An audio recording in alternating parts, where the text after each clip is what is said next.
একটা অ্যামেন্ডমেন্ট নিয়ে এসেছে ওবিসির উপরে, যেখানে রাজ্য সরকার সম্পূর্ণভাবে রাজনৈতিক স্বার্থ চরিতার্থের জন্য একটা নির্দিষ্ট কমিউনিটির মানুষকে দেখে দেওয়ার চেষ্টা করছে, তাদেরকে নির্বাচন দেওয়ার চেষ্টা করছে।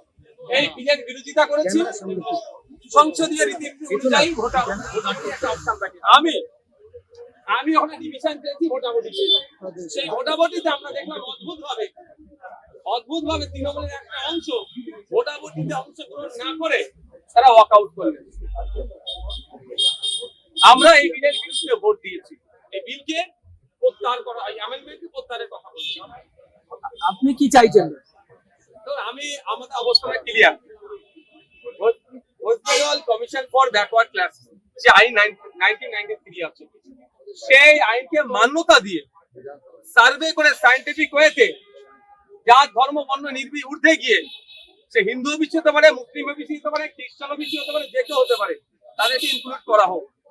তা না করে তড়িঘড়ি অলরেডি যেটা সুপ্রিম কোর্টে মামলা চলছে এখনো শেষ হয়নি, এখানে অ্যামেন্ডমেন্ট নিয়েছে তাদেরকে বার করে দেওয়ার একটা জায়গায় চক্রান্ত করে আমরা দেখছি। শুধু তাই নয়, এখানে অ্যাডমিনিস্ট্রেটিভ পাওয়ারটাকে বেশি করে দেওয়া হচ্ছে। বেশ কিছু বিষয়ে অমিট করা হয়েছে সেকশনকে, schedule 2, 1 and 3, sorry schedule 1 and 3 কে অমিট করে দেওয়া হচ্ছে।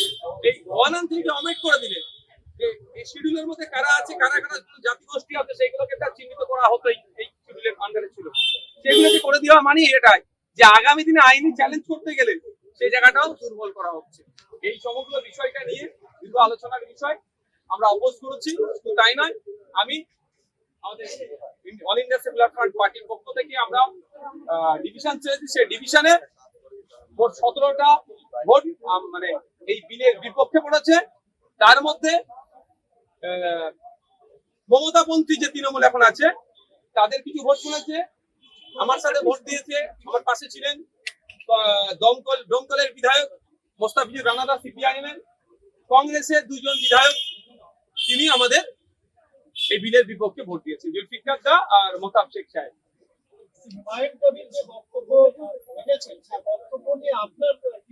অনেক আগে আমি এই ধরনের বক্তব্যের বিরোধিতা করেছি। আমি কোনোদিন এই অফেন্সিভ বক্তব্য দিইনি, আর কোনো বক্তব্যকে আমি প্রমোট করিনি বা তাকে সমর্থন জানাইনি।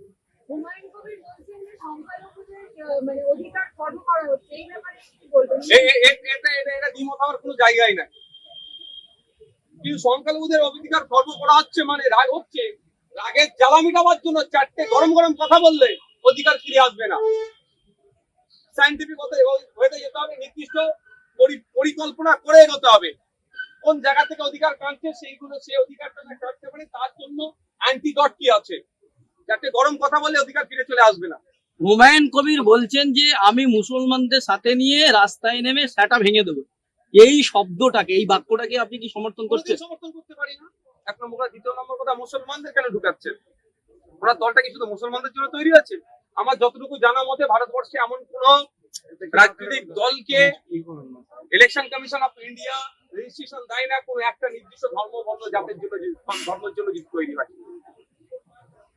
তাহলে কি একটা সম্প্রদায়কে উনি একেবারে অন্যায় কাজের দিকে উদ্বুদ্ধ করছেন? সেই মমতা ব্যানার্জি দলে তো মানে মমতা ব্যানার্জির কথা মনে পড়ে যাচ্ছে, সেই কোনো না কোনো একটা যেন টান হচ্ছে, এটা আমি বক্তব্য দিতে পারছি না। বিরুদ্ধে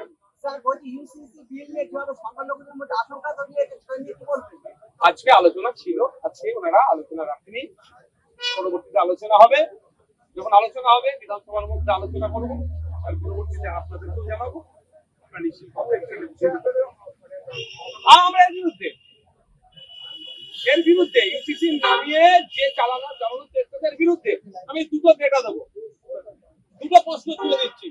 ওই ইউসিসি নিয়েছে এটা বোঝা যাচ্ছে তালাকটা নিয়ে। অলরেডি 2017 সালে সুপ্রিম কোর্টে ইনস্ট্যান্ট 3 তালাককে ব্যান করেছে। আবার ইউসিসির প্রয়োজন কি? তারপরেও বলছি, ভারত সরকারের কাছে এমন কোন সরকারি তথ্য আছে দেখাতে পারবে তালাকের উপরে? তাকে দিতে বলুন। আর দ্বিতীয় কথা হচ্ছে বহু বিবাহ। কথাটা সব বাকি 5 খায় আর মাছ খায়, মাছরাঙার দোষ হয়। যেটা দেখুন, ধর্মীয়গত অবস্থান দিকে আর সামাজিক অবস্থান দিকে মুসলমান একা যদি থাকে আমাকে বলবেন, যেটা দিয়ে কথা বলতে হবে। ডিটেলসটা হবে যখন ইউসিসি বিল আসবে, চর্চা যখন হবে তখন বলবো। মুখ থুবড়ে পড়বে, যে কটা অভিযোগ আনছে সে কটা অভিযোগ করবো। 3 নম্বর কথা বলি, যে বলা হচ্ছে মুসলিম মহিলাদেরকে নাকি, মুসলিম পার্টিকুলার নয়, মহিলাদেরকে নাকি করা হবে, সম্পত্তি সমান ভাগ দেওয়া হবে। আমি একটু বলে দিই, মুসলিম মহিলা 4 টাইমস বেনিফিট পায় সম্পত্তি থেকে, as daughter, as wife, as mother, as sister. 4 times মুসলিম ধর্মীয় রীতি অনুযায়ী তারা বেনিফিট পেতে পারে। আবার তার বরঞ্চ যদি মুসলিম মহিলাদেরকে এরা স্বাবলম্বী করতে চাই, তাহলে প্রশ্ন আমি করছি, এবারের অর্থবর্ষে ক্লাস হাই মাদ্রাসা ক্লাস 9 থেকে 12 এর যে মুসলিম পরিবারের গরিব মহিলারা ইন্টেনসিভ হিসাবে যে টাকাটা পেত, সেই ফান্ডকে জিরো করলো। এটা তো সরকারকে উত্তর দিতে হবে। সুতরাং আলোচনা আছে, আলোচনা হাউসের মধ্যে হবে, যখন ভিড়টা আসবে আপনারা লাইভ দেখতে পাবেন, পরবর্তী প্রশ্ন লাগলে করবেন। টাডা আর যে ধরনের গুলো আছে, যেগুলো ছিল, যে যে কাজে ব্যবহার হচ্ছে এটাই সে কাজে ব্যবহার, বড় অপোজ করে।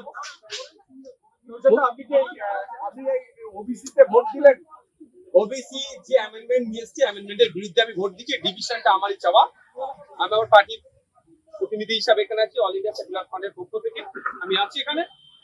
আমি চেয়েছি এর বিরুদ্ধে আমি ভোট দিচ্ছি। বলছি যে হুমায়ুন কবিরের বক্তব্যের উপর